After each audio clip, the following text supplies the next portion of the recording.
Hello बच्चों, स्वागत है आप सभी का एक और नई वीडियो में। आशा करता हूँ सभी बहुत अच्छे से होंगे और अपनी तैयारी कर रहे होंगे। आज की वीडियो में हम कक्षा 12 इकोनॉमिक्स का जो सिलेबस आया है, न्यू सिलेबस उत्तराखंड बोर्ड ने जारी कर रखा है, उसके बारे में हम चर्चा करेंगे। कैसे आपने तैयारी करनी है और क्या क्या चैप्टर आपके जोड़े गए हैं बुक में और क्या क्या हटा दिए गए हैं टॉपिक, और किन टॉपिक्स को आपने अच्छे तैयार करना है और किस चैप्टर से कितने मार्क्स का या किस टॉपिक से कितने मार्क्स का आपका बनने वाला है। ठीक है। इसके अलावा मैं फर्स्ट ईयर 9th 10th के जो इम्पोर्टेंट्स मतलब सभी सब्जेक्ट के सिलेबस की वीडियो ऑलरेडी बना चुका हूँ। अगर आप 9th 10th या किसी और सब्जेक्ट के विद्यार्थी हैं, या आप इंटर के और सब्जेक्ट का सिलेबस देखना चाह रहे हैं, तो आप नीचे डिस्क्रिप्शन में लिंक मिल जाएगा, वहाँ से आपने क्या करना है देख लेना है, या साइड में आई बटन पे आप क्लिक करके कर सकते हैं, सिलेबस पूरा देख सकते हैं सभी विषयों को। चलिए शुरू करते हैं आज की वीडियो। आज की वीडियो में हम जो पढ़ने जा रहे हैं, देखिए क्या है। सबसे पहले जो इकोनॉमिक्स का सिलेबस है 2025-26 का कक्षा 12 के लिए, उसमें क्या है 80 मार्क्स की आपकी थ्योरी आएगी और 20 मार्क्स का प्रोजेक्ट आएगा। ये तो सेम ही है, ज़्यादा कुछ अंतर नहीं है। तो टोटल 100 मार्क्स का आपका बनता है। 3 घंटे का आपको समय मिलता है। ठीक है। और ये जो वीडियो है, ये हिंदी मीडियम इंग्लिश मीडियम दोनों ही मीडियम के बच्चों के लिए क्या रहने वाली है, अ, के लिए रहने वाली है। तो आपने क्या करना है, अच्छे से तैयारी कर लेनी है। इस वीडियो को पूरा देख कर समझ लेना है आपको अपना सिलेबस की कैसे क्या तैयारी करनी है और आगे क्या करना है। चलिए शुरू करता हूँ मैं आगे की प्रोग्राम वो। तो इकाइयाँ दे रखी हैं। पहली इकाई 40 मार्क्स का आएगा पहली इकाई से। ठीक है। नंबर अलग अलग बटे में देख लेते हैं क्या है। परिचयात्मक व्यष्टि अर्थशास्त्र। ठीक है। Introduction macro economics. ठीक है। इंट्रोडक्टरी मैक्रो इकोनॉमिक्स कहते हैं इसे। ठीक है। यहाँ से आपका पहला जो इंट्रोडक्शन है, इंट्रोडक्शन 4 मार्क्स का रहेगा। बाकी ये टॉपिक्स आपको यहाँ पे कवर करने हैं बेटा। ठीक है। इंग्लिश में कहा जाए तो इंग्लिश में इंट्रोडक्शन में दिया हुआ है। ठीक है। इसका जो चैप्टर है, चैप्टर यहाँ दिए हुए हैं आपको इंग्लिश मीडियम के बच्चों के लिए। तो आपने इजीली क्या करना है, यहाँ से देख लेना है। सारे नहीं पढ़ पाऊंगा क्योंकि काफ़ी लंबा हो जाता है वीडियो। लंबी वीडियो बनाने से कोई बेनिफिट नहीं है। छोटी वीडियो के माध्यम से हम ज़्यादा से ज़्यादा टॉपिक्स को कवर करेंगे। ठीक है।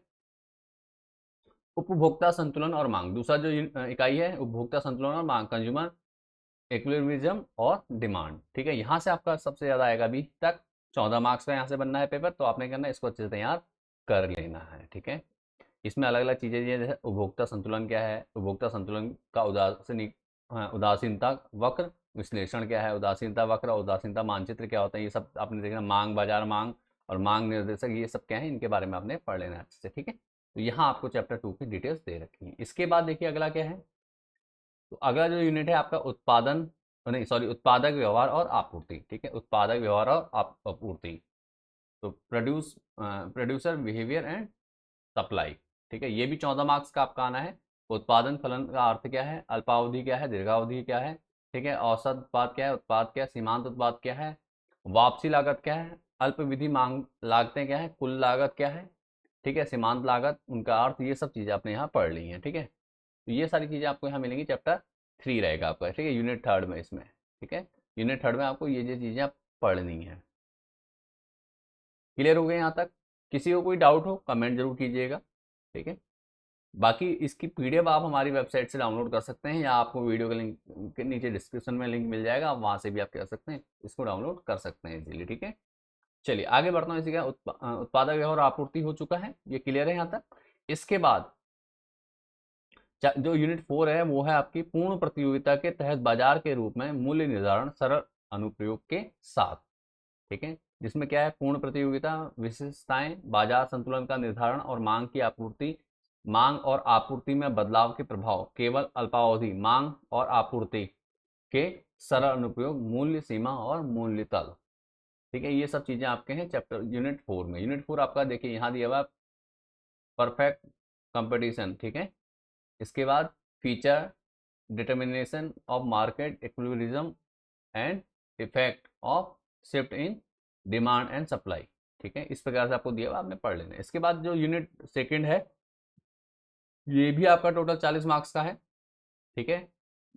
परिचयात्मक समष्टि अर्थव्यवस्था, इंट्रोडक्टरी मैक्रो इकोनॉमिक्स। पहले माइक्रो था, अब मैक्रो है। ठीक है। तो क्या क्या दिया है, राष्ट्रीय आय और संबंधित समुच्चय।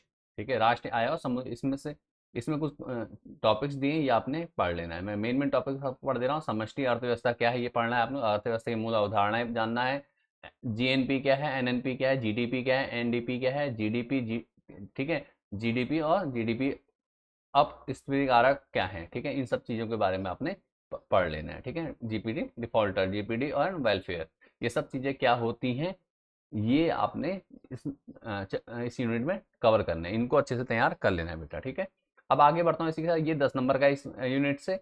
अगला यूनिट है मुद्रा और बैंकिंग, ठीक है। यहाँ है मनी एंड बैंकिंग। तो क्या है इसमें, मुद्रा अर्थ और कार्य, मुद्रा की आपूर्ति, जनता के पास मुद्रा और वाणिज्य बैंकों के पास शुद्ध मांग जमा, ठीक है। वाणिज्य बैंक प्रणाली द्वारा मुद्रा का निर्माण, केंद्रीय बैंक व उसके कार्य, जैसे भारतीय रिजर्व बैंक का उदाहरण, ठीक है। जारीकर्ता बैंक, सरकारी बैंक, बैंकरों बैंकरों का बैंक और बैंक दर, नगद आरक्षित अनुपात, CRR, ठीक है। वैधानिक तरलता अनुपात, SLR, ठीक है। रेपो क्या होता है, रेपो दर क्या होती है, रिवर्स रेपो दर क्या होती है, खुले बाजार परिचालन मार्जिन, आवश्यकता के माध्यम से ऋण का नियंत्रण, ठीक है। ये सब क्या है, ये आपको इस चैप्टर में, इस यूनिट में पढ़ना है बेटा, ठीक है। यूनिट 6 में मनी एंड बैंकिंग, क्लियर हो गया। मनी बैंकिंग यहाँ तक हो गया, ये आपका यहाँ हो गया, ठीक है। यहाँ से आपने इन टॉपिक्स को क्लियर कर लेना। इसके अगला जो यूनिट है 7 यूनिट है आय और रोजगार का निर्धारण। तो समग्र मांग, उसके घटक, उपभोग करने वाली प्रवृत्ति और बचत करने वाले प्रवृत्ति, ठीक है। तो ये सारी चीज़ें आपने यहाँ पढ़ लेनी है चैप्टर यूनिट 7 में, ठीक है। Determination of economic and employment, ठीक है। Aggregate demand and it's component, और बाकी आगे आपने पढ़ना है टैक्सेस एंड मनी सप्लाई, ठीक है। ये सारे यूनिट 7 में। उसके बाद जो यूनिट 8 है आपका, सरकारी बजट और अर्थव्यवस्था, ठीक है। Government budget and the economy, unit 8 है आपका।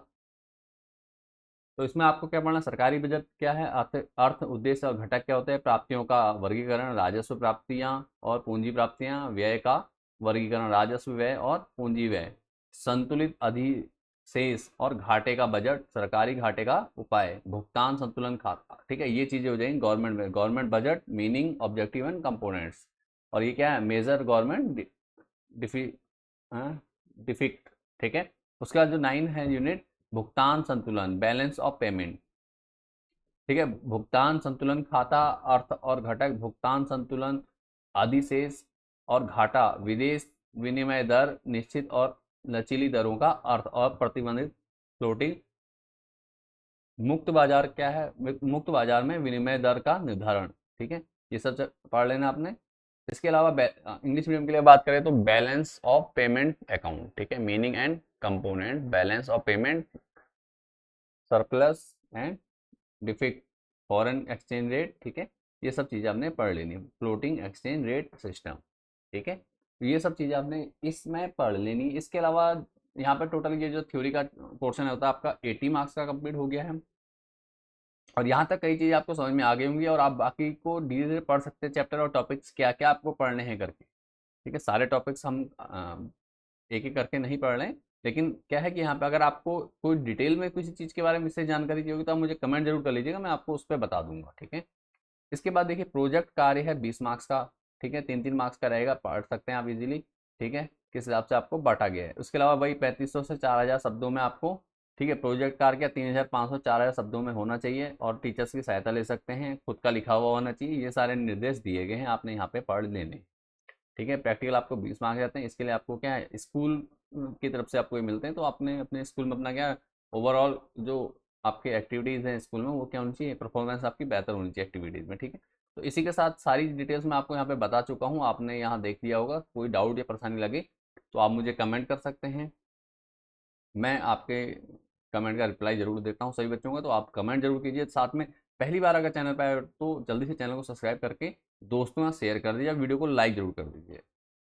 आप लोग वीडियो को देख भी रहे हैं, वीडियो को लाइक नहीं कर रहे हैं, ना ही चैनल को सब्सक्राइब कर रहे हैं, तो थोड़ा सा मोटिवेट करने के लिए हमें थोड़ा सा सपोर्ट कीजिए, ताकि ऐसी और वीडियो हम डिटेल में बना सकें, और आप लोगों तक बोर्ड के जो जानकारी है, बोर्ड से रिलेटेड जो भी नोटिफिकेशन आता है आपका, वो आपको पहुंचाया जा सके, और आपके बोर्ड एग्जाम में हम कुछ हेल्प आप लोगों की कर पाएँ, ठीक है।